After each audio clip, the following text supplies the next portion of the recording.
n'interdit pas la circulation des armes sur le continent africain. Laissons parler les gens du lundi au vendredi sur Jambo FM. Laissons parler les gens. Désormais, de 9h à 10h30. On ne peut en parler avec énergie sur Jambo FM. On ne peut ne pas aborder les sujets qui coiffent. On ne peut ne pas se fâcher face aux réalités qui nous entourent. Laissons parler les gens. Tous ces gens qui ont tué, ils ont pris goût de tuer. Tuer des gens pour s'enrichir ou tuer des gens par le pouvoir pour pas tuer les gens.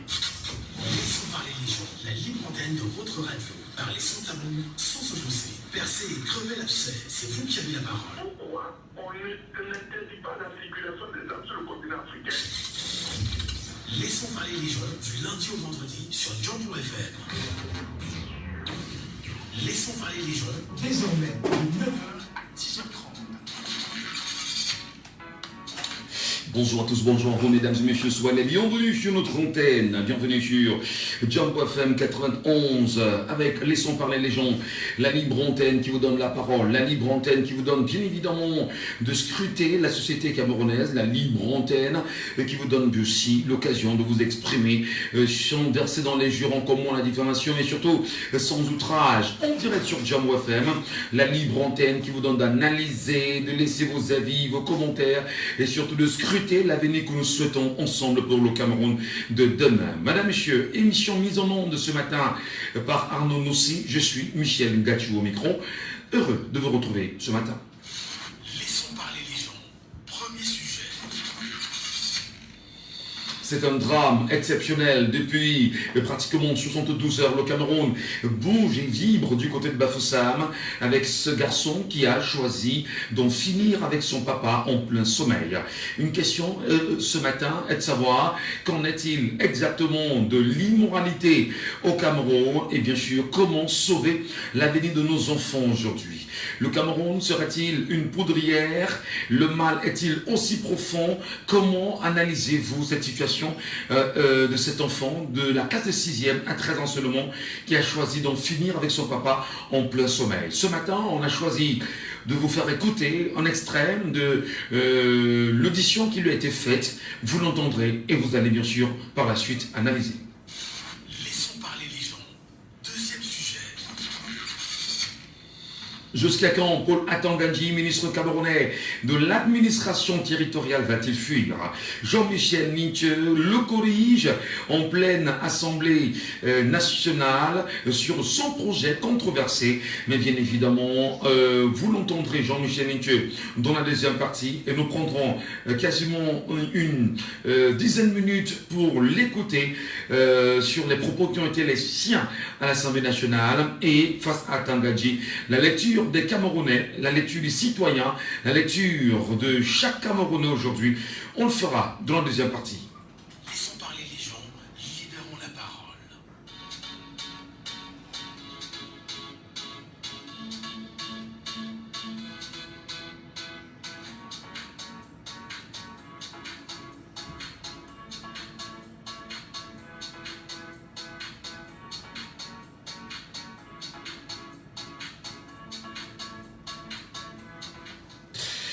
Nous allons vous donner l'occasion ce matin d'écouter non seulement notre fils, notre enfant, qui a choisi de finir avec son père en plein sommeil. Et par la suite, madame, messieurs, vos analyses et commentaires. Pourquoi tu as poignardé ton père? Pourquoi tu l'as tué? À la fois. C'était pas ton intention. Tu fais quelle classe? Tu fréquentes où? Pour les parents, quoi? Tu as quel âge? Voilà. C'est quoi? Pourquoi tu as donc poignardé ton père? Ça s'est passé comment? Explique-moi. Tu voulais partir chez ta mère et tu as demandé à ton père de refuser. Oui. Ta mère habite où? Et pourquoi tu ne parles pas avec toi? Tu ne peux pas partir. Pourquoi ils se sont séparés? Ils sont séparés pourquoi?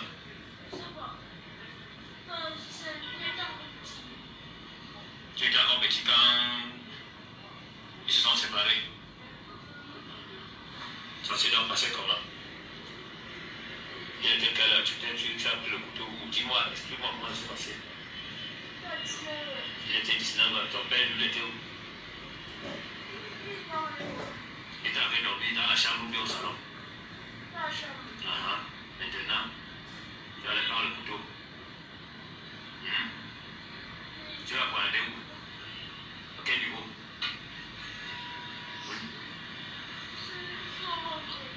À ce niveau-ci. Un peu plus bas. Oui, tu as pointé combien de fois? Une seule fois. Hein?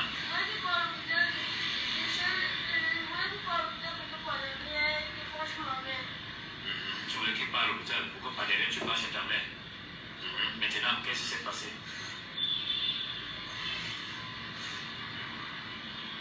Vous vivez seulement à deux dans la maison? Vous habitez où? Quel quartier? Force de Dieu. Ton père travaille quoi? La moto, ça s'appelle Spina. La moto dans le ciment. Bon, maintenant, quand tu as poignardé, il s'est réveillé ou bien ça s'est passé comment? Dis-moi. Oui, après? Oui.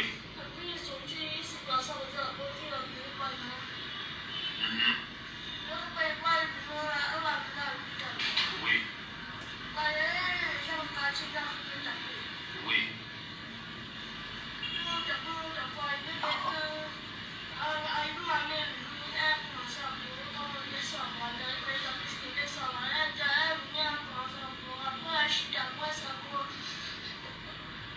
Oui, maintenant, le sort de ton père est comment? Tu ne sais pas. Tu ne sais pas qu'il est mort.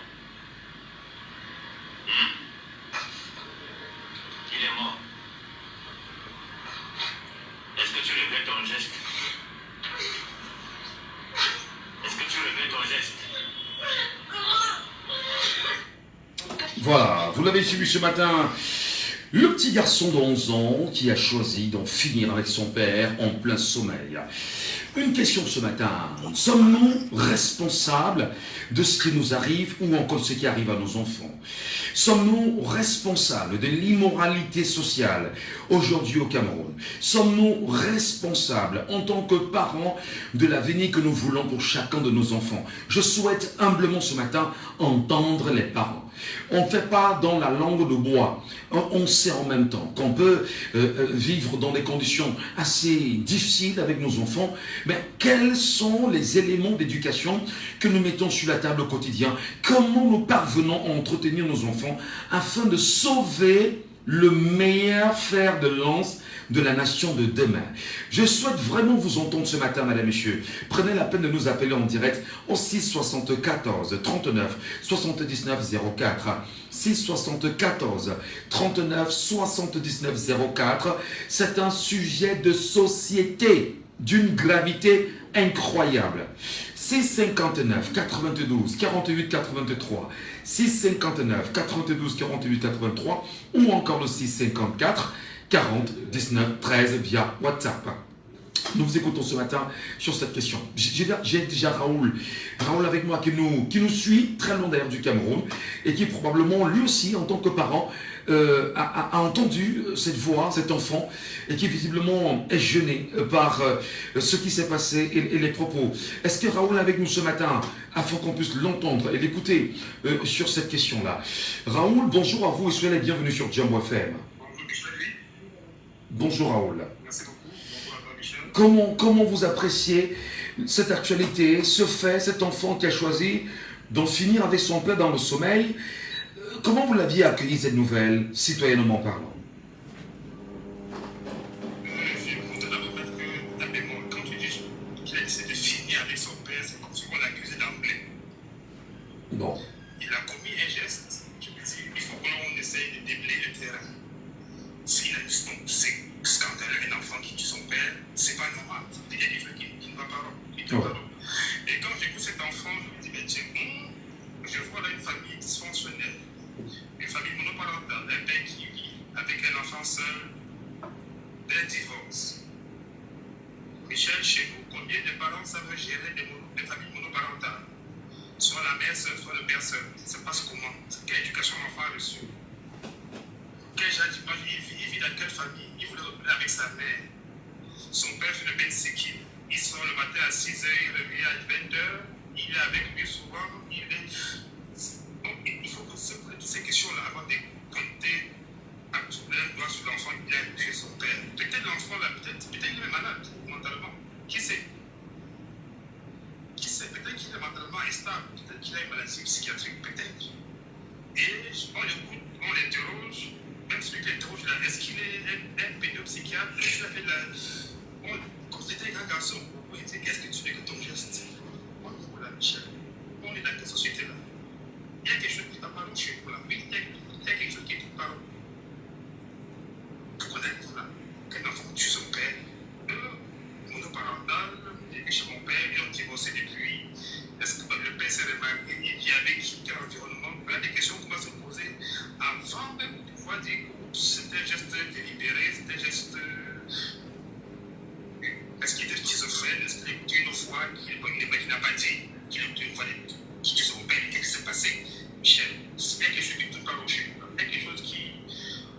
C'est comme si, d'après ce que je peux dire, c'est comme si chez nous, on est entre deux chaises, un monde moderne et un monde traditionnel. Et nous-mêmes, parents, on ne sait plus quel genre d'éducation de nos enfants. Est-ce qu'on donne une éducation purement africaine? Est-ce qu'on donne une éducation entre guillemets occidentale, celle que les enfants voient à la télé? Est-ce que il y a beaucoup de questions à se poser, Michel, et auxquelles moi je ne suis pas de conseil. Alors, on peut pas de réponse, évidemment, Raoul, là-dessus, tout de suite. Mais on est quand même en droit de s'interroger. Et d'ailleurs, vous avez évoqué le fait que serait-il mentalement instable pour l'enfant? Il n'a que 11 ans. Toutes ces questions fusent de part et d'autre. Mais comment sauver le reste d'enfants camerounais qui seraient passés par cette image choquante, cette histoire incroyable? À votre avis, qu'est-ce qu'on fait en tant que parents?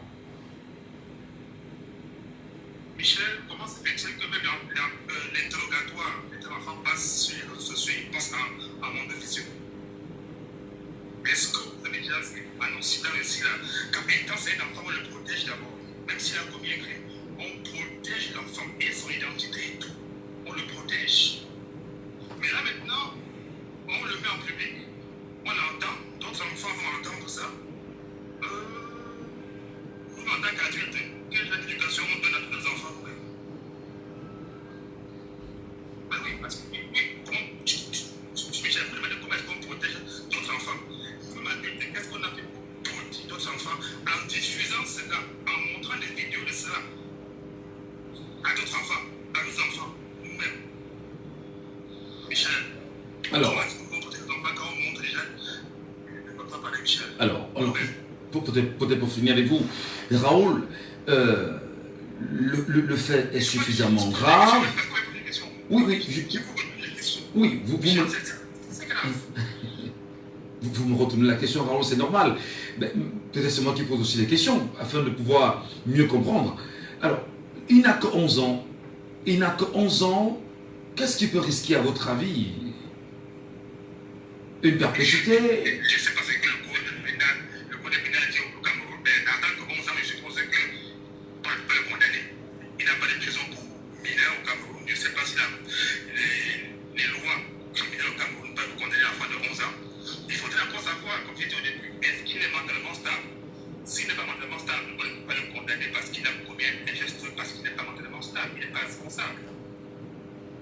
Est-ce que cet enfant-là, d'un point de vue psychiatrique, est normal? C'est pas là qu'on doit commencer. Si psychiatriquement il est condamnable, bon, que dit la loi du Cameroun, je ne sais pas. Si en 11 ans il peut être condamné, je ne sais pas. Si oui, dans quelle peine? Est-ce qu'on va demander d'aller se faire traiter si jamais il est malade? C'est possible. Donc cela même si cet enfant venait à être libéré, comment le soigner? Parce que là, quand même, c'est une situation assez grave. Il gardera les séquelles d'avoir tué son père. Il y a des psychologues et des psychiatres qui vont s'asseoir dans un divan et puis on va certainement le soigner, ça c'est sûr.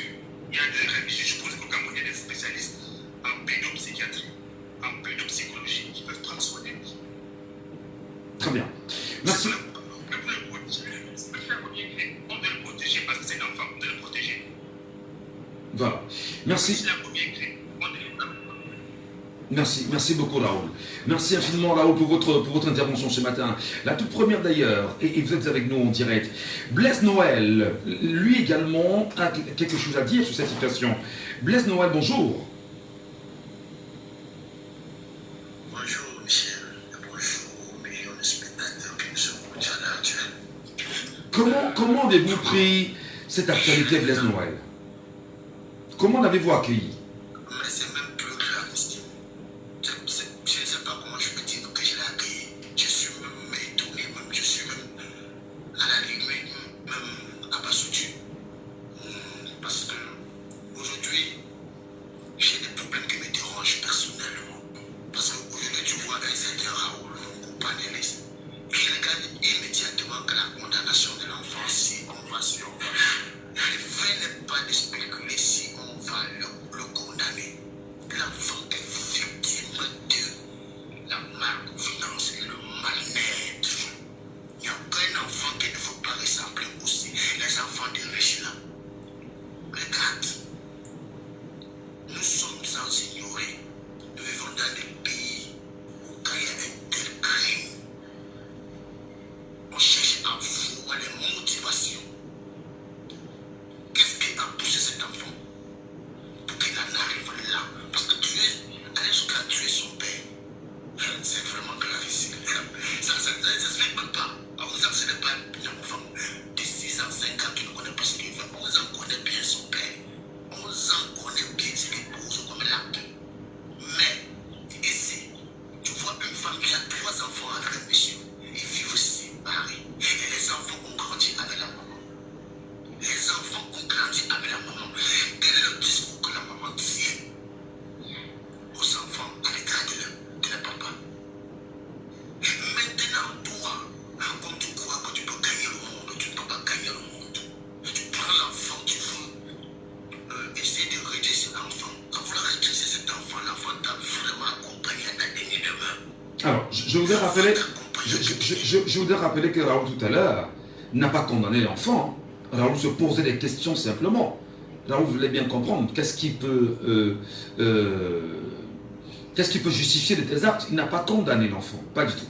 C'était juste une parenthèse qu'il fallait faire. Non, vous avez peut-être mal saisi, Raoul.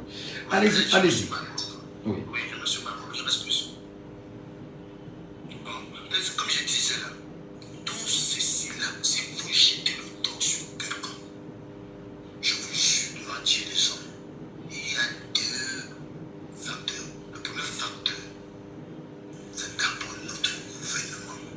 Si les gens avaient des emplois décents, si les gens gagnaient leur vie normalement comme ils se devaient, il y a beaucoup de choses que nous devions être à l'abri. Oui, bon. Et deuxièmement, Oui.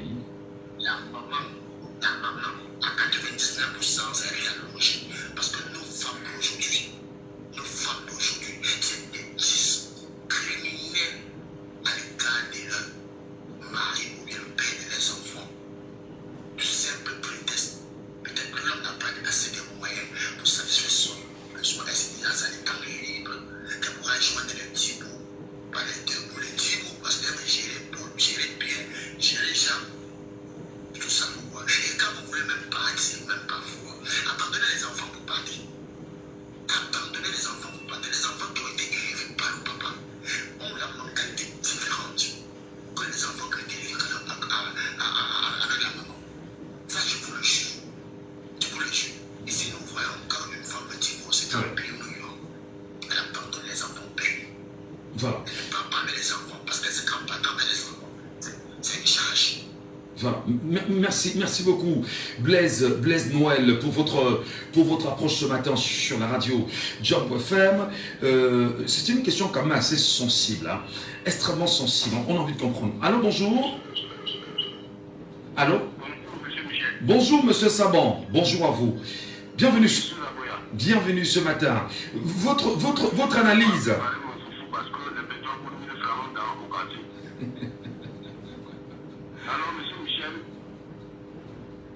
je voudrais dire à celui qui était avant, celui qui vient de passer là, que l'enfant va aller à Betamba ou bien à Bepanda. Il y en a encore, Centre de rééducation. ça existe encore? Comment vous voulez que ça n'existe pas? Betamba existe que Bepanda est face au domicile de ma grande soeur. Vous êtes convaincu comment ramener un enfant à Bepanda et le cadre à Bepanda? Pardon? Vous êtes convaincu qu'on ramènera un enfant à Bepanda? Bepanda que nous connaissons aujourd'hui là. La loi demande qu'à plus de 10 ans, à 10 ans, l'enfant est pénalement et civilement irresponsable. À plus de 10 ans, on le place dans un centre de rééducation, à savoir Betamba. Betamba ou bien Oxford. D'accord. Après cela, si l'enfant a 14 ans, il va dans une prison des mineurs ou bien au quartier des mineurs à Nouvelle. Si l'enfant a plus de 14 ans, il va payer comme l'autre adulte. Alors donc, je voudrais dire qu'il n'y a pas question de dire que la monoparentalité. Non.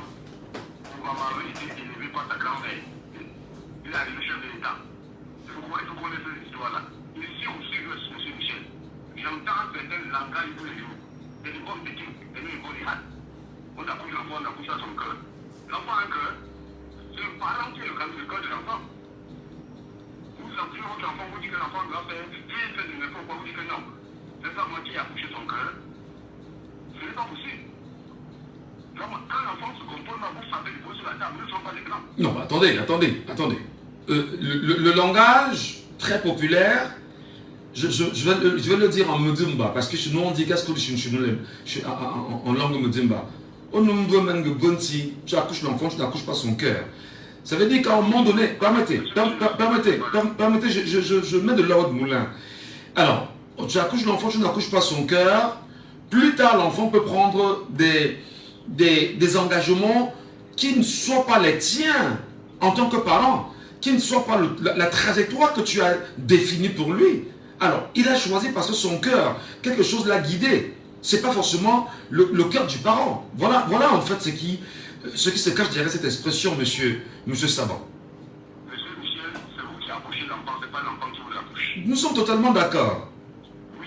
Mais Votre enfant, donnez-lui une rigidité morale, un bon comportement. L'enfant ne peut pas rentrer, il sort le matin par l'école sort à 14h30, il arrive à 17h, vous ne dites rien. Et quand il va tomber dans la bande de suivre les gens, les routes pour aller commettre des crimes, on va dire que l'enfant a commis un crime. Très bien. Moi, j'accuse les parents. Les parents camerounais sont tellement innocents. Ce n'est pas parce que vous êtes en train de chercher votre pitance que vous devez abandonner carrément vos enfants pour aller courir derrière les pitances. Hein? Vous pouvez retirer votre temps de travail. Vous pouvez conduire votre moto jusqu'à 14h, vous rentrez. Vous attendez voir si votre enfant est rentré de l'école ou pas. Vous pouvez vendre, vous planter une machine, belle ou une machine, finissant. Alors, vous fermez, vous rentrez. Vous avez un peu de nourriture pour cet enfant-là. Vous abandonnez les enfants pour courir derrière l'argent. C'est que le fils là que les Camerounais mènent. Après, on a voulu une crise de gouvernement.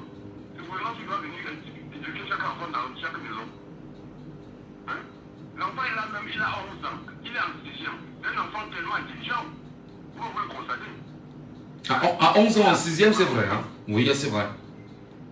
Pardon? Je suis totalement d'accord avec vous. 11 ans en 6e, il est très intelligent. L'enfant est intelligent, monsieur Michel. Si on l'encadre bien, hein? Voilà comment tout est fini pour lui. Bon, espérons que si on l'amène à Bepanda ou bien à Betamba, il va continuer son école. Mais on ne peut pas toujours dire que le gouvernement n'a pas fait ceci, le gouvernement n'a pas fait cela. Nous sommes dans le pays du système, c'est-à-dire le système de la découragie. Vous ne pouvez pas laisser votre enfant parce que l'État n'a pas fait ceci, l'État n'a pas fait cela. Deux questions. Monsieur Saban, deux questions avant qu'on se sépare. Monsieur Saban, deux questions. Je vous la pose. Est-ce que ce que l'enfant vient de poser comme acte devrait faire peur au reste des parents camerounais, à votre avis? Bien sûr, mais ça doit faire peur aux parents camerounais et puis ils doivent se ressentir. Les parents doivent s'interroger pourquoi l'enfant a posé cet acte. En faisant quoi? Et qu'est-ce qu'ils doivent faire maintenant face à ce qui s'est passé avec le jeune garçon que nous aimons tant et qui n'a que 11 ans? Comment les autres parents devraient se comporter aujourd'hui afin de de préparer leurs enfants sur une bonne trajectoire de vie et les empêcher de tomber dans de tels travers. Les parents doivent reprendre l'éducation de leurs enfants en main. On ne doit pas laisser l'éducation seulement aux enseignants, c'est-à-dire aux enseignants de l'école primaire, aux écoles secondaires. On doit reprendre l'éducation de leurs enfants. Moi, j'ai 7 enfants, M. Michel. Ouais. Mais je ne peux pas accepter certains qui vivent dans ma vie. D'accord. D'accord, monsieur Sabon, on l'a perdu. On a pris son repère. Merci beaucoup. Quelle est l'éducation de son enfant après? Il ne faut pas laisser l'enfant après on accuse l'enfant d'une enquête de gouvernement. C'est le gouvernement qui doit venir éduquer vos enfants dans les maisons. Voilà. Merci beaucoup, monsieur Saban. Merci infiniment. Je vous donne la parole. Fils Lenard est avec nous en direct, en fait, sur cette question. Il y a beaucoup de Camerounais qui peuvent vraiment intervenir sur ce sujet-là. Fils Lenard souhaite bien évidemment s'exprimer là-dessus. Bonjour à vous, fils Lenard. Bonjour Michel Gacho, bonjour Blaise Noël, bonjour à tous ceux qui... Voilà. Alors, nous sommes en direct sur Djambo FM, nous sommes à la radio, le temps, il est très court. Votre avis? Alors, ce qui vient de se passer à cet enfant-là, fils Lenard, est-ce qu'on va dire aujourd'hui que lorsqu'il y a un fait comme celui-là, ne serait-ce que le ministère, j'insiste depuis au moins une semaine, les ministères des Affaires sociales dans un premier temps, ou le ministère de la promotion de la femme et de la famille devait tout au moins se prononcer pour poursuivre l'encadrement d'une moralité sociale à la camerounaise. Comment vous appréciez l'absence et le silence de ces deux institutions camerounaises? Déjà, M. Michel Gatsou, il est sans ignorer la situation dans laquelle sévit la population camerounaise et je pense que la façon dont les choses sont gérées, la façon dont la quasi-absence des autorités compétentes qui doivent remplir leur rôle pour venir à l'aide, pour pouvoir faire leur boulot sur à quoi ils sont appelés à faire, ça montre à quel point la population est abandonnée à elle-même et devrait elle-même trouver les clés pour ouvrir les portes. Je dis ça en venant ici dans certains propos où j'ai regardé sur les réseaux sociaux, où on a eu à titiller, on a eu à pointer du doigt les autorités qui pourraient pu, par exemple, je crois, je fais une petite parenthèse, agir pour prévenir les catastrophes qui sont développées au Cameroun, qui n'ont jamais été faites, parce qu'on dit souvent, on le dit toujours, gouverner c'est prévoir, mais on a toujours des catastrophes qui arrivent, qu'on aurait pu agir, mais qui n'ont pas été faites, et voilà, on a des nombres, on a des nombres après des morts et tout ça. Si je suis dans la tête, juste pour revenir à ce que vous avez dit, on est sans ignorer la quasi-absence des autorités qui doivent faire le travail. Mais c'est pas grave. On est habitué ainsi et on fait avec. Mais comment faire avec, fils Lenard? Comment faire avec quand nous avons l'argent du contribuable camerounais qui sert aux fonctionnaires du ministère de la promotion de la femme et de la famille avec sa ministre à la tête? Quand on a l'argent du contribuable camerounais qui paye ces ministres-là, incapable de laisser un petit commentaire pour tout au moins soigner la question de la moralité dans notre société. Comment on peut dire qu'on fait avec, chers compatriotes? Monsieur Michel, j'ai longtemps observé la mentalité et les comportements de mes compatriotes. Je ne suis malheureusement pas sur le territoire depuis plusieurs années, mais quand j'y vais, j'y étais même récemment. J'ai observé, en fait, c'est comme si la situation précaire des Camerounais, ils l'ont accepté, qu'on le veuille ou pas. Quand tu regardes sur le visage d'une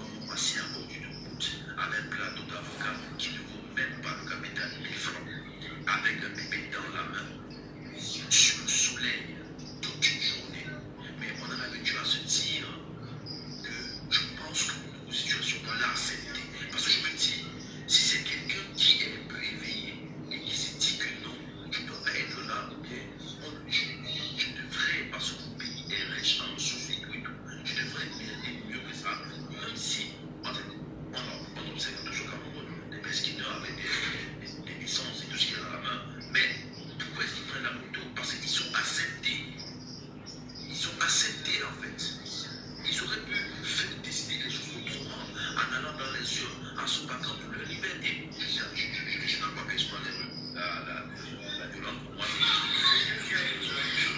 Je retire complètement de tout ce que je leur ai dit. Mais il y a une autre façon de se faire entendre, on le dit tout le temps. C'est de prendre la chose politique en main.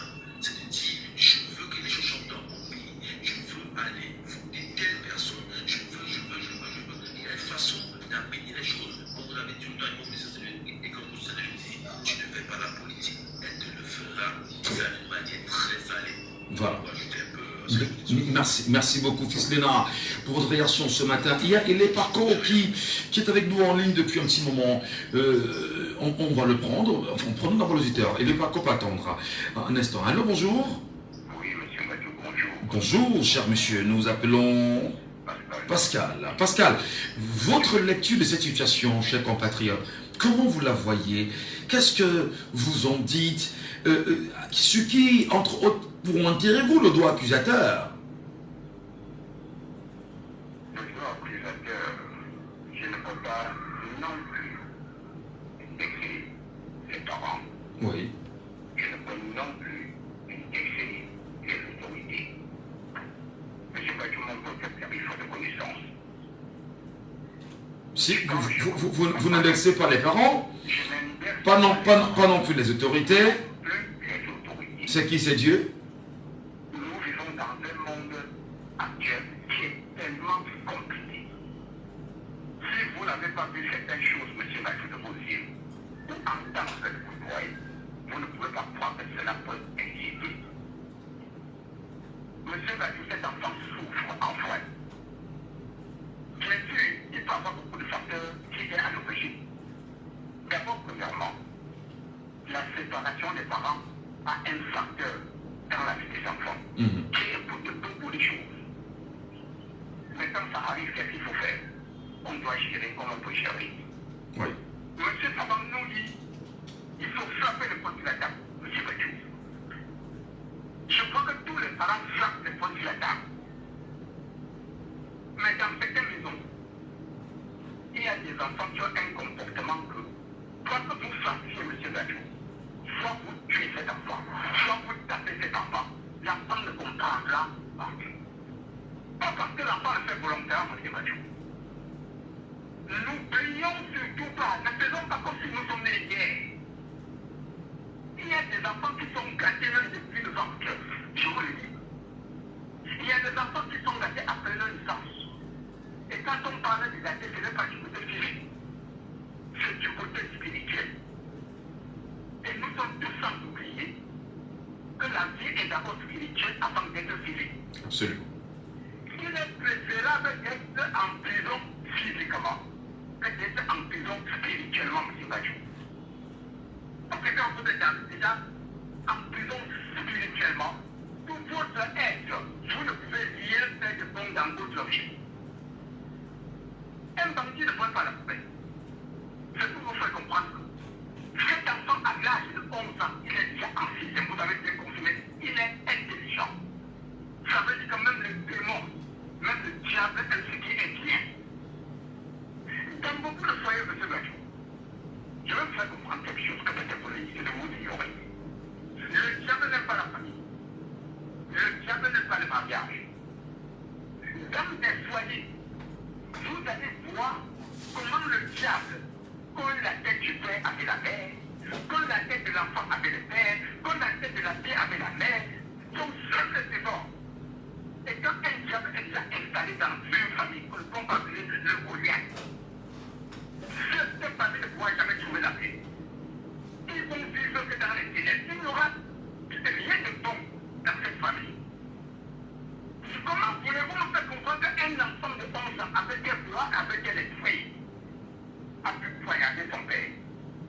Les petits enfants de faire, tu dois amener papa la femme de faire cette chose. Peut-être avec la nouvelle technologie, que certains parents permettent à leurs enfants d'utiliser. Les parents n'ont pas été tellement si idiots parfois. Vous allez voir les présidents, les banques de l'Union disent à moins de 18 ans, on ne peut pas voir. Vous voyez un enfant de 6 ans, il a un moyen de voir ce président. Pour les parents, ça allait dire rien. Mais quand ça voit qu'il y a un impact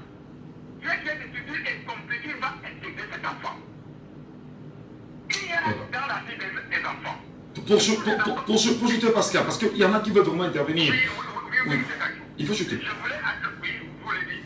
Allez-y, Pascal. Oui, je voulais en fait pour faire comprendre aux auditeurs que chaque parent a toujours voulu le bonheur de son enfant.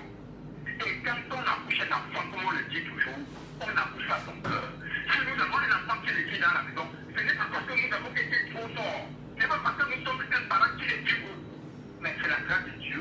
Quand la vie de ta famille de tes enfants, tu as pourquoi tomber. Donc vraiment, cet enfant est vécu d'un mal spirituel. Cet enfant est contrôlé par un esprit démoniaque. Et ce n'est pas pour parler de la cicatrice. Ce n'est pas pour toi que tu vas délivrer l'enfant. On a besoin d'un homme de Dieu vrai pour prier dans la vie de cet enfant, pour faire pratiquer cette vie qui dérange cet enfant. Voilà. On va demander un employé en prison. La prison ne peut jamais délivrer un esprit démoniaque dans la vie de cet enfant. Très bien, très bien Pascal, vraiment le message est bien passé ce matin et vous avez bien sûr votre liberté. Et les Paco est avec nous, très attentif quand même. Bonjour monsieur les Paco. Oui, bonjour monsieur Michel Gadjo, bonjour aux auditeurs des tambours. Monsieur Michel Gadjo, ceux qui sont surpris de ce genre d'événement sont, je ne dirais pas des aveugles, mais je peux dire ce sont des gens qui ne comprennent pas dans ce que nous vivons dans ce pays. En 43 ans, Paul Biya, sous l'égide de la France, a formaté le Cameroun comme un pays de violence. Et c'est grâce à cette violence qu'il compte nous maintenir dans l'esclavage et la colonisation. Vous me suivez bien, monsieur Michel Gadjo? Ben, je sais que je vous suis, mais j'ai besoin de le comprendre. Argumentez afin qu'il puisse mieux me comprendre. Voilà, donc si on se réfère à la question que vous avez posée à notre frère savant depuis Boya, à qui j'adresse mes grandes salutations, vous avez demandé à M. Savant que doivent faire les parents. Il nous a ramené à l'époque d'Aïdio avec les Bétamba et tout ça. Or, nous ne sommes plus à l'époque d'Aïdio, nous sommes dans un état où un monsieur nous a remis dans les périodes dures de l'esclavage. Le Cameroun, ceux qui sont surpris de ce qu'on voit là vraiment m'écoeurent. Mais cet enfant-là, est-ce qu'il n'est pas dans le pays où on a vu les soldats camerounais tirer sur les bébés de leur maman, les bébés sur le dos de leur enfant? Est-ce que cet enfant-là, il n'est pas dans le pays où on a tué un journaliste, abattu, enlevé le corps, déchiré le corps, jeté dans la rue? Est-ce que cet enfant n'est pas dans le pays où on voit un gendarme en train de monter sur la tête d'un avocat, l'avocat qui est supposé défendre tout citoyen? On voit un gendarme en train de monter sur son cou. Est-ce que cet enfant ne voit pas ça? Monsieur Michel Gadjo, est-ce que cet enfant, vous avez suivi ce qu'il a dit, ce qui est déjà très embêtant qu'on amène, qu'on vient publier l'interview ou bien l'audition. Qu'est-ce que cet enfant a dit? Cet enfant nous dit qu'il n'avait pas l'intention de. Mais et là, ça nous ramène à la question fondamentale. Quand un pays comme le Cameroun confie toute sa culture à un pays étranger qu'on appelle la France, mais c'est Canal Plus qui dirige tous les médias, tout ce qui se passe dans notre pays, c'est dirigé par Canal Plus, RTL, Orange. Où est la culture camerounaise? L'enfant n'a pas de référence. L'enfant regarde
Voilà, merci. Quel est ce pays où il y a eu l'armée coloniale, monsieur Michel Gadjou, faites-nous le bilan de l'armée camerounaise.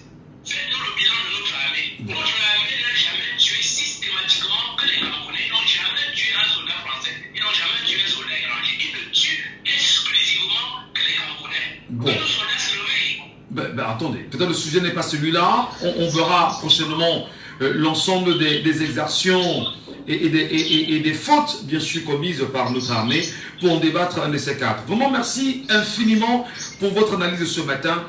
Donnons la parole au Camerounais qui veut réagir. Je vous en prie. Allô, bonjour. Oui, bonjour. Comment nous vous appelons? Georges, vous nous appelez d'où? De Bépanda. Bépanda. Georges, Oui. vous êtes à côté du centre qui encadre les enfants à Bépanda ou bien? Pardon? Il y a un centre à Bépanda qui encadre les enfants. Vous êtes à côté? Vous êtes à côté? Oui, non, loin de là. Non, non, de là. Comment vous appréciez? Est-ce que ça fonctionne encore tout au moins? Écoutez, n'est-ce pas, il y a le premier président qui a parlé quelque chose de très pertinent. Il a dit qu'on essaie de bien évaluer cet enfant psychologiquement. Parce que cet enfant, fondamentalement, doit avoir un problème psychologique. Et maintenant, on sont venus pour partir dans la même voie. Mais il a pas, moi, je parle par tout le premier président, parce que le père, donc, pourquoi est-ce que l'enfant n'a pas pu profiter en plein sommeil de son père pour s'éclipser? C'est ça. C'est tout de dire que le premier intervenant a beaucoup parlé. L'enfant aurait dû s'éclipser que de tuer son père. Père, profiter pour s'éclipser. Aller rejoindre sa mère. Voilà. Donc, d'après moi, voilà ce que je peux dire. Hein. Bon, bonne mission. Bonne journée, mon frère. Merci beaucoup. Sur les antennes de Jambo FM, il y a quelqu'un qui absolument est avec nous. C'est Prink qui absolument demande à prendre la parole sur ce sujet-là parce qu'il est très intéressé. Prink, bonjour. Est-ce qu'il est avec nous? Oui, bonjour, bonjour. Bonjour, nous vous écoutons. Vous êtes en direct sur la radio. Bonjour. Nous vous écoutons. Bonjour, monsieur Ngachou. Michel Ngachou. C'est pas Hervé Ngachou. C'est Michel Ngachou. Michel Ngachou. Je vous en prie. Bonjour, monsieur. Bonjour, je m'excuse. Bonjour, c'est le nom d'un ami d'école. C'est toujours là. D'accord. Michel Ngachou Hervé. Merci, monsieur Michel Ngachou. Allez-y, votre analyse. Je prends la parole ce matin. Je vais m'intéresser au cas de ce parricide concernant cet enfant de 11 ans. Oui. Voilà. Je vais poser deux hypothèses immédiates. La première hypothèse est liée à la spiritualité. Pour moi, un problème tel que celui-là doit être pris dans un cadre plus englobant, plus général. C'est-à-dire, il faut rentrer dans une logique plus large. La première logique plus large, pour moi, je ne peux même pas la dévoiler ici en public, parce que ça va me créer des foudres. Mais je vais prendre celle qui peut être admise, et celle qui peut être admise dans le discours public, et vous faites comme le vôtre. Je vais dire qu'il faut regarder ceci d'un point de vue strictement spirituel, parce qu'un enfant, planifier le meurtre, attendre que son père tombe, c'est-à-dire attendre le moment idoine, prendre une lame de couteau, tu sais ce que je veux dire, Une arme. et frapper, et frapper son père. Il y a eu préméditation. Il y a eu largement préméditation pour réussir à penser et à réaliser un tel acte. Il faut être animé spirituellement d'une entité négative. Bombo Bengal nous parle souvent de certaines choses et nous négligeons. Comment cet enfant a été conçu? Son père vient d'où? Sa mère vient d'où? Il y a des facteurs. Qu'est-ce qu'on a prononcé comme parole à sa naissance? Qui était là à sa naissance? C'est des éléments que nous les Africains, nous négligeons. Nous avons beau bavarder à ce sujet. Mais le christianisme est venu totalement nous fermer les yeux là-dessus. On ne conçoit pas un enfant comme ça. Voilà le premier aspect. Le deuxième aspect, je vous ai dit que je ne présenterai pas ici. Maintenant, j'aimerais également attirer notre attention attention sur un autre facteur, c'est-à-dire l'éducation et notre façon de vivre, l'évolution de nos mentalités. Vraiment. Si vous regardez chez les Nigérians, quand un homme se sépare généralement avec sa femme, ça ne devient pas le conflit. Il ne perd pas l'intérêt de l'enfant. Parce que tout enfant est affecté émotionnellement, émotivement et psychologiquement quand ses parents se séparent. Il y a toujours un impact. Comment est-ce qu'on a géré cet impact? Comment est-ce que l'enfant est présenté? Comment est-ce que l'enfant voit son père?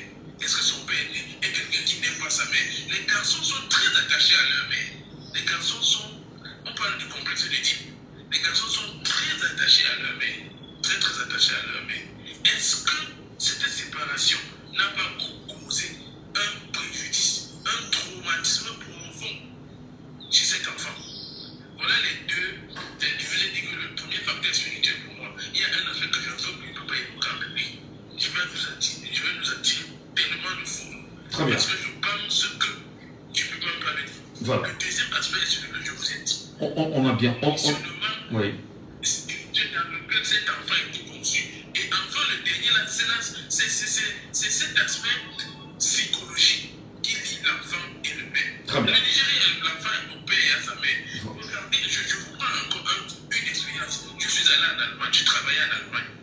J'ai travaillé dans une entreprise où le directeur est divorcé de sa femme, mais sa femme travaille en entreprise. Sa femme n'a pas de capital dans l'entreprise. Mais c'est-à-dire, ce n'est pas parce qu'on est plus ensemble qu'on perd la logique des choses. Est-ce que cette femme était hautement performante, mais l'homme, malgré le divorce, ne l'a pas renvoyé de l'entreprise? Mais c'est ici au Cameroun. Quelqu'un ne va divorcer comme c'est sa femme. Mais ce sera la fin du monde. Si la femme travaille dans son entreprise, il va la chasser jusqu'à travailler son bureau, aller dans son bureau, faire des désenvoûtements. C'est ça le problème. Voilà. On se sépare aujourd'hui. L'enfant reste notre intérêt. On fait tout pour que cet enfant ne ressente pas les conséquences psychologiques. On ne fait pas comprendre à l'enfant que papa est le méchant. On ne fait pas comprendre à l'enfant que maman est la méchante. On ne paie pas au nom d'un des amours. On ne déstabilise pas un enfant. Voilà. Merci. Je voulais profiter de votre tribune. Monsieur, je vous en prie, monsieur Michel Ndachou. Je suis abonné à votre page. J'attends que vous posez le problème de la montée du discours haineux au Cameroun. On en reparlera. Merci. Merci. Merci beaucoup, Prix.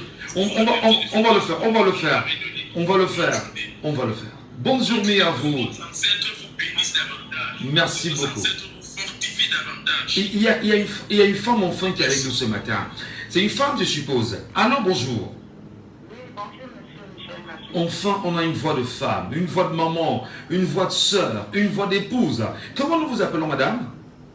Je m'appelle Angélique Niam. Angélique. Angélique? Oh, qu'est-ce qui se passe? Angélique! Non, qu'elle ne s'en aille pas. Soyons un peu patients. Peut-être c'est le réseau qui nous fera un tout petit peu chanter. Pourtant, Angélique est là. Angélique, vous nous entendez? Non, malheureusement. C'est 74 39 79 04. C'est 59 92 48 83. Alors, bonjour. Bonjour. Comment nous vous appelons? Monsieur Billet Bonguet, depuis à quoi? Votre analyse de ce matin sur la situation, monsieur Billet Bonguet, qu'est-ce qu'on dit? Qu'est-ce que vous en dites, vous? Je suis vraiment très choqué d'abord. Très choqué. J'ai vu cette image et puis avant-hier. Et très choqué. Je suis très choqué. Bon, moi, je conclue sur deux choses.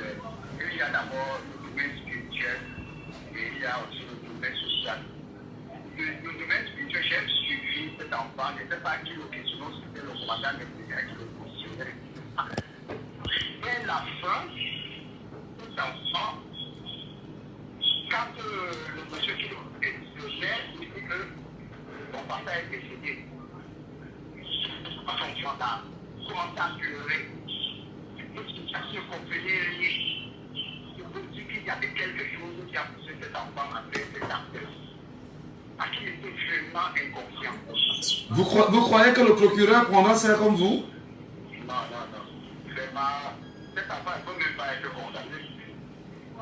J'ai essayé de suivre cette règle par rapport à notre code pénal hier, où il parlait de 5 à 10 ans, donc, qui ne sont pas condamnés, puis à partir de 6 ans en montant.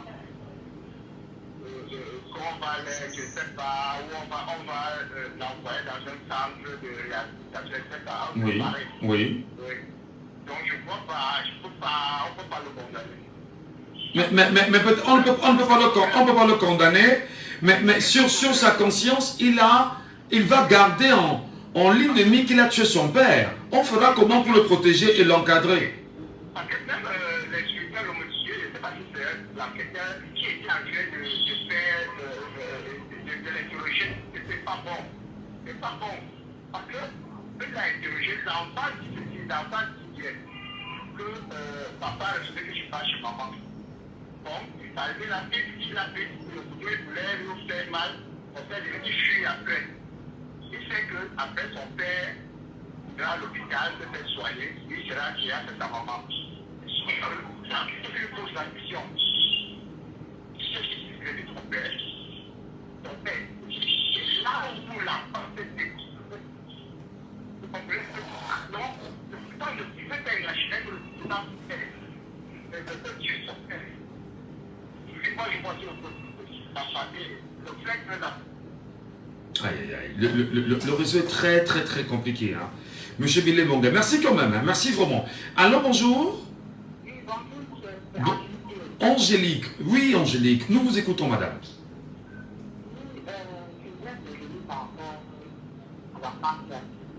Oui.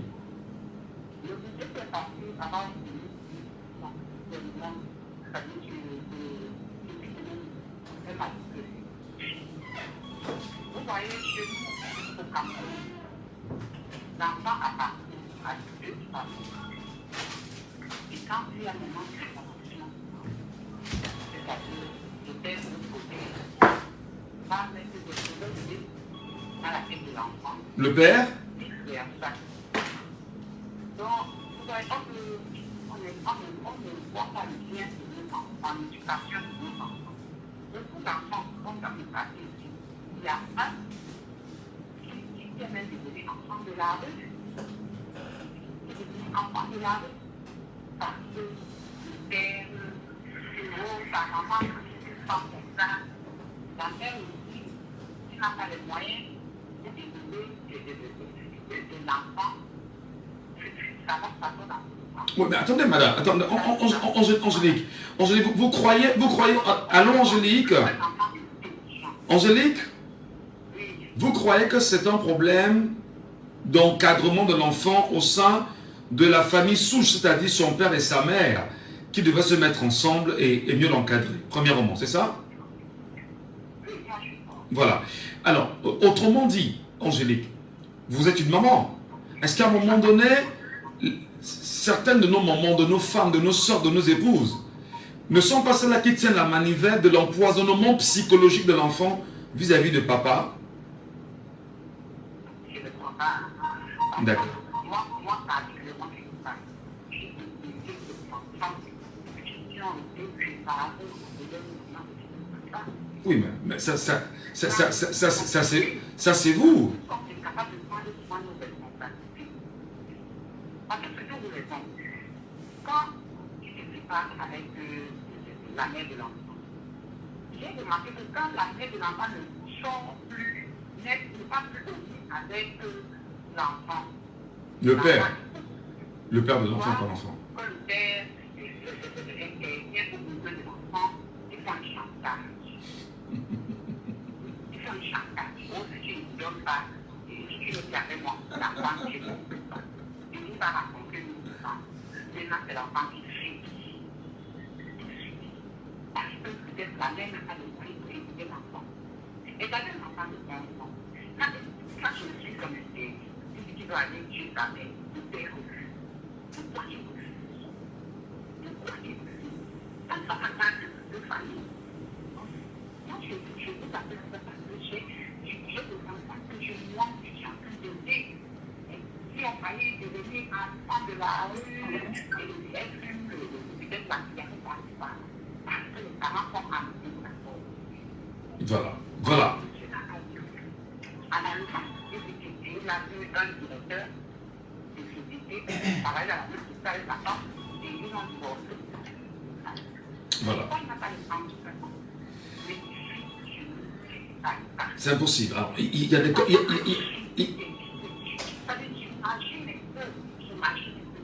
un décideur, il est un enfant de 11 ans à la maison, peut-être rentre de l'école et il ne mange pas tout ça. Moi, ça m'a pas là. Cet enfant-là, on doit le étudier. Ça peut être un futur président dans ce pays. Pourquoi On pas? doit le étudier. Alors, Angélique, Il a mené. Angélique, on vous comprend très bien.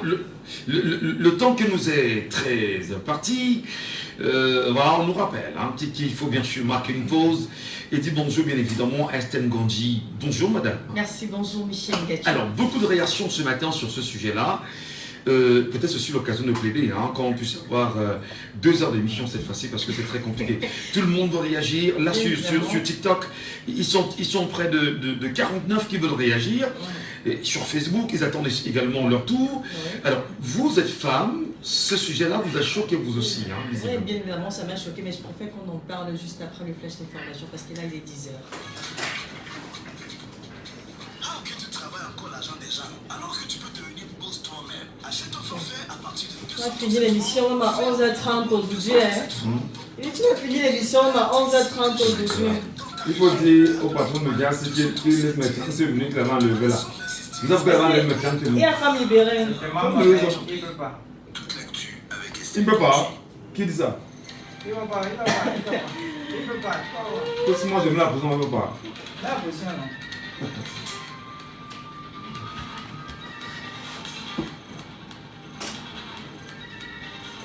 À l'ouverture de ce point d'actualité, l'Association internationale des consommateurs ASICOM exige du ministre du Commerce des mesures concrètes et urgentes pour pallier au problème de la vie chère. En effet, dans une correspondance adressée au ministre des Commerces, ces derniers ont dit toutes leurs préoccupations tout en proposant des solutions pour pallier à ce problème à l'instar du contrôle des prix, du soutien aux producteurs, d'une augmentation d'offres, d'une campagne de sensibilisation pour informer les consommateurs sur les réels prix.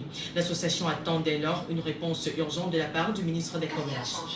Le président de la République, Paul Biya, a signé un décret portant habilitation au ministre de l'Économie, de la Planification et de l'Aménagement du territoire pour signer un accord de prêt d'une valeur de 49 milliards de francs CFA, et ce, dans le cadre du programme d'appui au redressement du secteur de l'électricité au Cameroun. Et cet accord se fera donc avec la Banque africaine de développement. Le ministre de l'administration territoriale, Paul Atongandi, a défendu hier, mercredi 4 décembre, le projet de loi sur la coopération en matière de police criminelle entre les États d'Afrique centrale et de l'Est. Ce projet de loi adopté à l'unanimité lundi dernier à l'Assemblée nationale a pour principal objectif l'amélioration de la coopération entre les services de police des États membres pour lutter efficacement contre la criminalité transfrontalière. Les sénateurs de l'Adamawa plaident pour une meilleure couverture sanitaire dans leur région. En effet, le ministre de la Santé publique, Dr Manaou Damalachi, a tenu le 3 décembre dernier une série d'échanges entre les sénateurs de cette région. L'harmonisation de la carte sanitaire, passant par la création de transformations et l'ouverture de formations sanitaires, ont meublé cet échange. Le ministre de la Santé, Dr Manaou Damalachi, a donc apporté des éclaircissements en indiquant que la décision de créer de nouvelles structures sanitaires relèverait désormais de la compétence des maires. Et pour sortir en culture, le festival Ngondo, fête traditionnelle et culturelle Sawa, est désormais inscrit au patrimoine immatériel de l'humanité. La nouvelle est tombée hier, mercredi 4 décembre 2024, à l'Assemblée générale de l'UNESCO au Paraguay. Cette reconnaissance est une immense fierté pour le peuple Sawa, célébrant ainsi leur riche culture et leur identité sur la scène internationale. C'est tout pour le flash. Merci beaucoup Estelle Ngandji. Soyez bienvenue encore ce matin, madame, monsieur. Madame, autant pour moi. Ouais. Alors, il y a cette information sur le prêt qui sera accordé par la BAD au Cameroun. Ça nous rappelle un peu le prêt de Exim Bank, toujours la veille des élections de 2018, qui avait permis d'avoir des machines PBH que l'on distribuait aux étudiants. Et aujourd'hui, on se demande encore à quoi ça servait. C'était juste une parenthèse.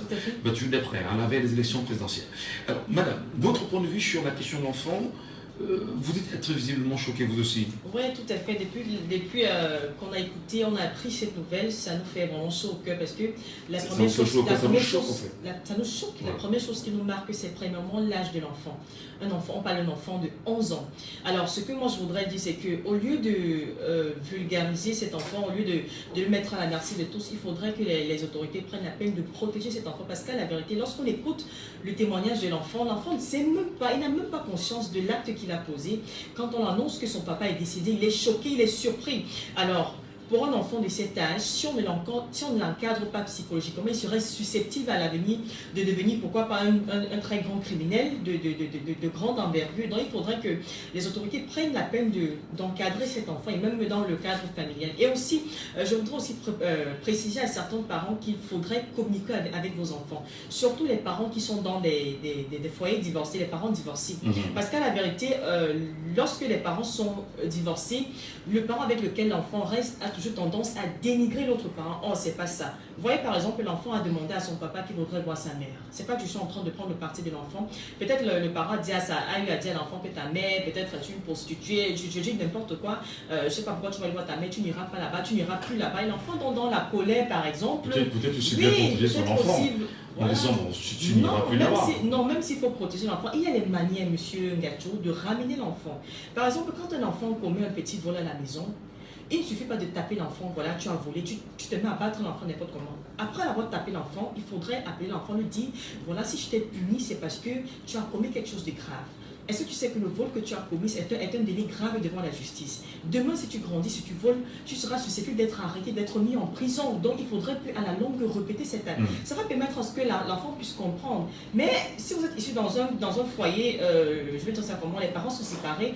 Et puis, monoparental. Voilà, par exemple. Et puis, l'enfant demande à voir sa mère juste parce que vous avez un différend avec la mère de l'enfant. Vous mettez à dire n'importe quoi devant l'enfant. Non, ça ne se passe pas comme ça. Les enfants captent beaucoup ce qui est mauvais. Donc, prenez la peine d'expliquer les choses de manière claire à vos enfants. Très bien. Merci beaucoup, Esther.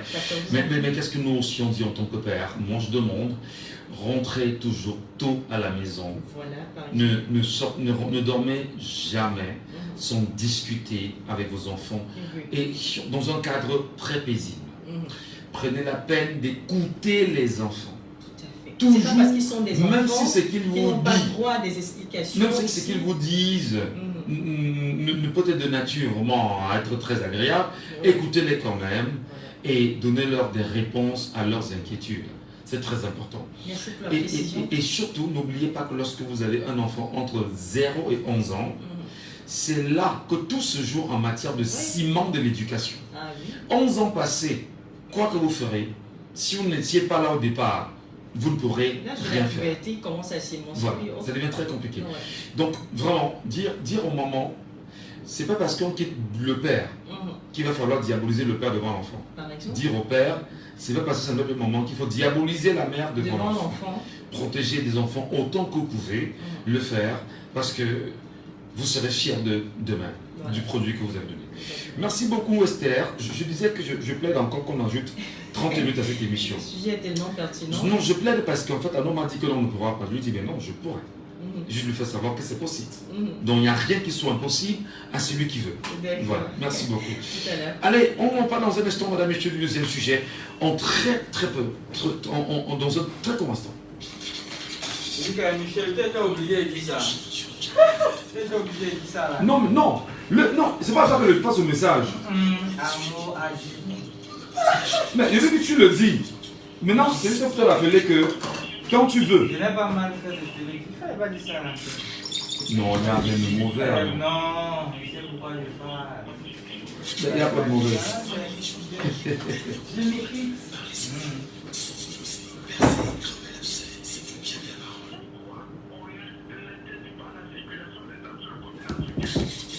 Ah, est-ce que j'aurai assez de temps? On prend le deuxième. Deuxième sujet d'étonnement. Deuxième sujet. Une fois. Oui. 9h à 10h30. Laissons parler les gens. Deuxième sujet. Merci, Monsieur le Président. Monsieur le ministre, en parcourant l'exposé des motifs, je constate que parmi les catastrophes survenues au Cameroun ces dernières années, vous ne citez pas celle de la falaise de Tcham. C'est la preuve que ce projet de loi était dans les tiroirs depuis longtemps. Apprenez tout au moins à actualiser les documents que vous soumettez à la représentation nationale. Monsieur le ministre, le Cameroun a connu 2 catastrophes naturelles majeures durant le second semestre de cette année. D'abord, dans la quasi-totalité des départements de l'extrême nord, où la digue du Logol et le barrage de Maga ont lâché, occasionnant des pertes humaines et matérielles énormes. La seconde catastrophe est survenue en début de ce mois de novembre avec l'exécoulement meurtrier au niveau de la falaise de Tcham, dans la région de l'Ouest, où on compte des morts et disparus par dizaines. Pour ce qui concerne justement la falaise de Tcham, après le premier éboulement de terrain, on aurait pu éviter des pertes en vies humaines si la direction de la protection civile avait joué le rôle qui lui est assigné en fermant les entrées et sorties de la dite falaise, puis en érigeant immédiatement après un périmètre de sécurité interdit d'accès au public. Rien de tout cela n'a été réalisé dans l'urgence. Gérer, c'est prévoir. Selon les responsables de la division communication de l'Université de Tcham, 4 mémoires recherche en sciences de la Terre soutenues en 2021 et 2022 à l'Université du Tcham ont analysé la falaise et ont alerté sur les risques qu'elle présente, tout en esquissant des pistes de solutions toujours d'actualité. Qu'en avez-vous fait? Apparemment rien du tout. Et quand bien même, on n'arrive pas à prévoir malgré de multiples alertes, on doit tout au moins être en capacité de gérer ou d'endiguer la bourrasque en cas de catastrophe. La direction de la protection civile qui est logée dans le ministère dont vous avez la charge comporte que celui des études et de la prévention chargée des études relatives aux mesures de protection civile et de la préparation des stages de formation des personnels de la protection civile.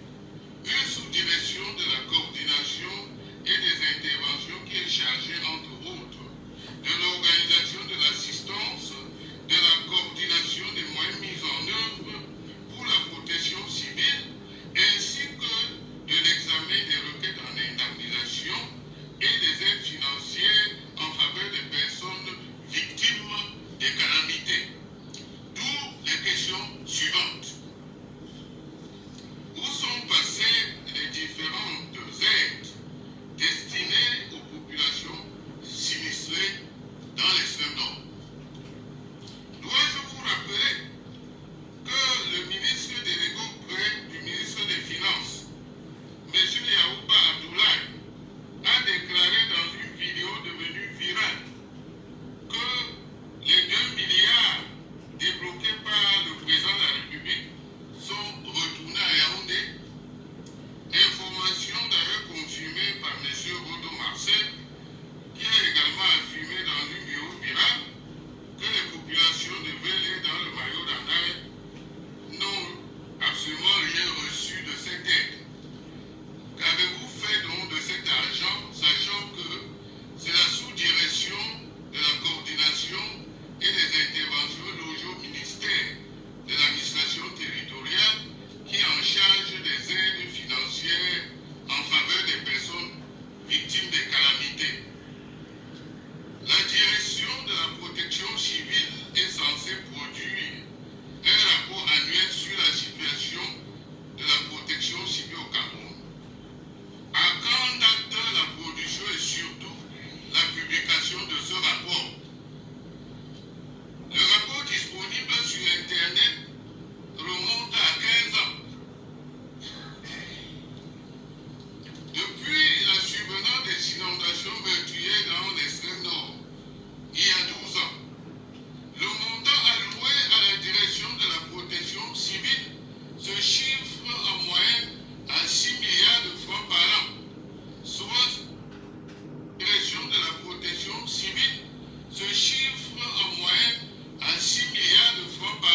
la peine, bien évidemment, d'écouter Jean-Michel Ninthieu parlant à Paul Atangani, lors, bien évidemment, des questions orales.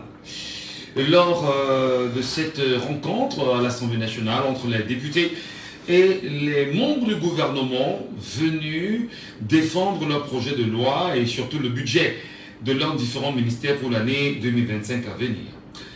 On a très peu de temps, on est à 10 heures passé de 18 minutes. On espère que en 12 minutes, on peut avoir des appels en 2 minutes chrono pour que chacun puisse laisser son avis sur ce sujet-là. Vous l'avez suivi, Jean-Michel Ninthieu. En 2 minutes, qu'est-ce que vous pouvez bien sûr en dire? Nous vous écoutons, madame, messieurs, en direct sur les antennes de Jambo FM.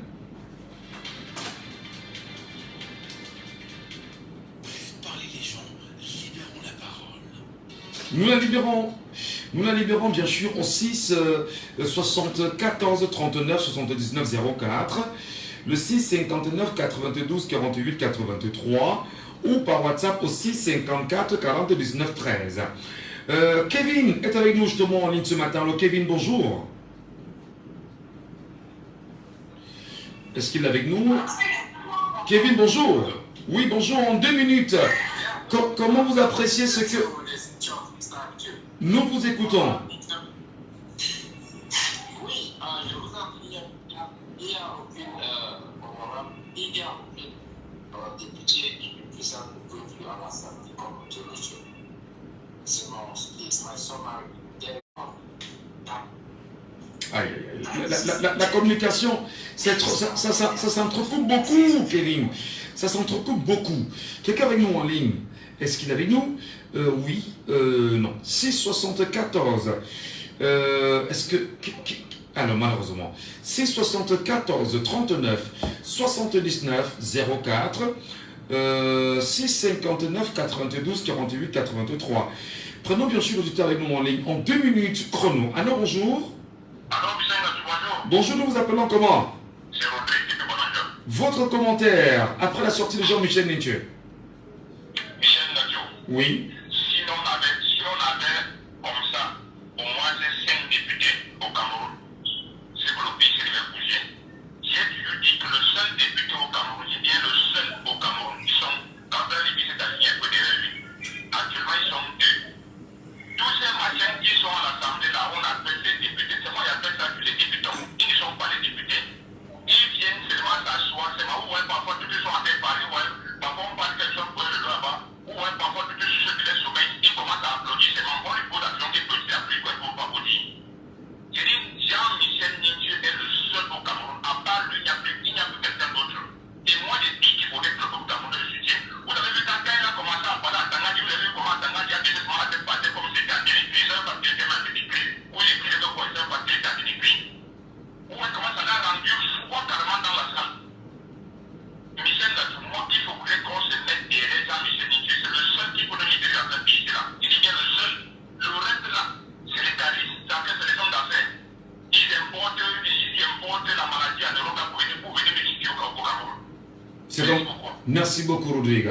674 39 79 04 659 92 48 83. Alors, bonjour. Comment nous vous appelons? Oui, bonjour, nous vous appelons comment? Nous vous écoutons, monsieur Billet Bonguet. Le son, il est très bas quand même.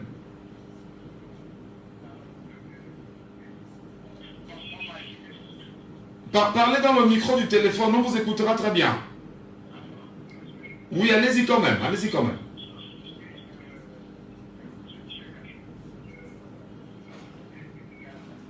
« 180. Non, je sais qu'il y a eu des décédés, mais je dis, attendez, je sais qu'il y a eu des décès, hein, mais à la base, on a 187 députés. Oui.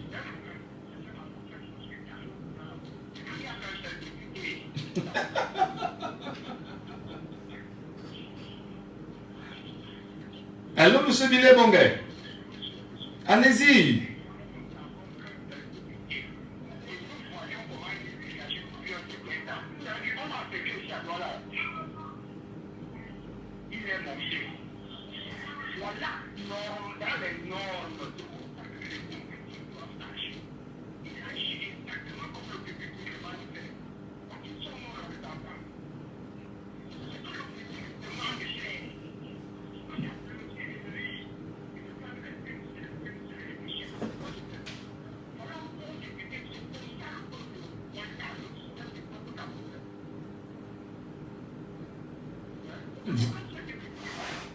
Donc sur 180 sièges, pour vous, il n'y a qu'un seul siège qui compte.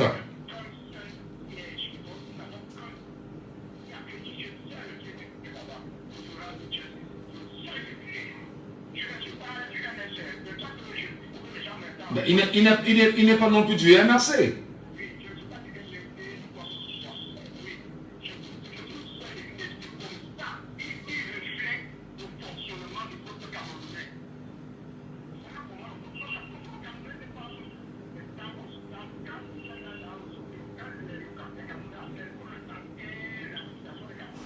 Bien évidemment.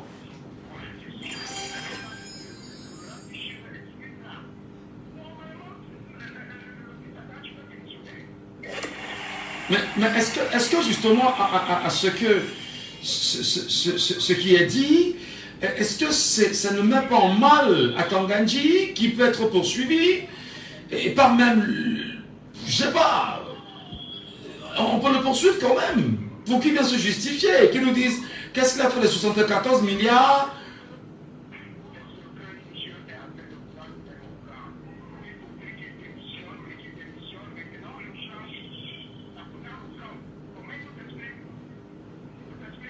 D'accord. Merci beaucoup, M. Billet Bangay, pour votre réaction.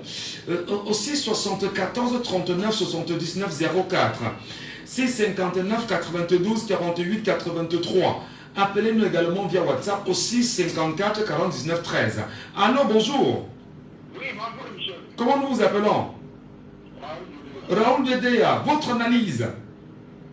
Oui, vraiment, monsieur, voilà un vrai lien incontable. Un vrai lien incontable. 8 contre 179 députés. Il y a des commandes qui ont commencé par taper, à frapper le table. Oui, faire du bruit afin de l'empêcher de dire ce qu'il avait à dire. Ouais. Donc, les hommes d'appel ne peuvent pas taper de lui. Ceux qui protègent les immeubles et ceux qui consomment, qui doivent aller à l'étranger, nous apporter le FIDA. Ce sont des paroles de députés. Là, le vrai député, lui, c'est notre stade scientifique. Vraiment, nous sommes fiers. Voilà quelqu'un qui mérite notre salaire. Voilà quelqu'un pour lequel nous pouvons payer les impôts sans nous fâcher, en plus pas de la payer. Merci, la Dieu. Nous savons que la prochaine fois que tu vas se tousser, attends, tu vas nous comparer par besoin. Et nous sommes prêts. Nous sommes prêts à le penser, tu as fait préparer. Merci beaucoup Raoul. Auditeur en ligne avec nous justement, il n'est pas avec nous. Nous allons prendre, il est avec nous. Allô, bonjour. Malheureusement. Alain Bristala est avec nous bien évidemment sur la question. Alain Bristala, bonjour. Bonjour très cher frère, bonjour à tous. J'espère que vous allez bien ce matin. Nous y sommes. Nous vous écoutons sur les déclarations de Jean-Michel Ninche face à Paul Atangandji. Et d'ailleurs, sur la question de la direction de la protection civile, il a été très mal à l'aise, visiblement. Je suis heureux de pouvoir enfin intégrer le direct de là ce matin parce qu'il y a quelques semaines, cela n'a pas pu se faire. Nous sommes à la radio, hein. Nous sommes à la radio, nous sommes en direct, on a très peu de temps. Vous avez 2 minutes de temps d'intervenir, allez-y. Tout à fait. Merci. J'interviens surtout parce que j'entends des discours que je trouve pas de nature à favoriser la mutualisation des forces dont nous avons besoin pour le changement. Dire que l'honorable Nietzsche est le seul député à l'Assemblée nationale, à mon sens, c'est quelque peu cracher sur les efforts des autres députés, donc l'honorable Cabral-Libidj. Moi, je pense fermement que pour 2025, il faut une mutualisation des forces.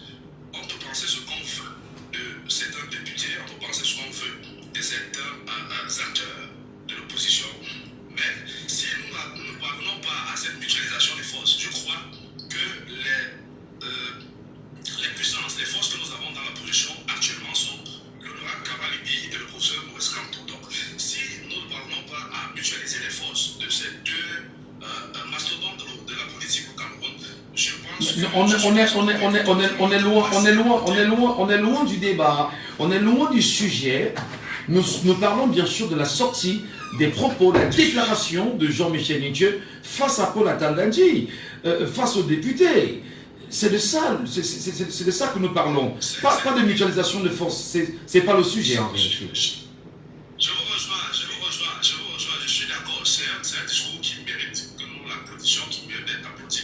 Tout comme le discours de l'honorable Kabalibi, c'est ce que je suis en train de dire. Je suis un fervent militant, pas militant, je suis un fervent défenseur du MRC. Mais je crois fermement qu'avec l'APC, dont l'honorable Dieu est l'une des têtes de proue, nous avons également besoin de l'apport, du soutien des personnes fortes comme l'honorable Kabalibi.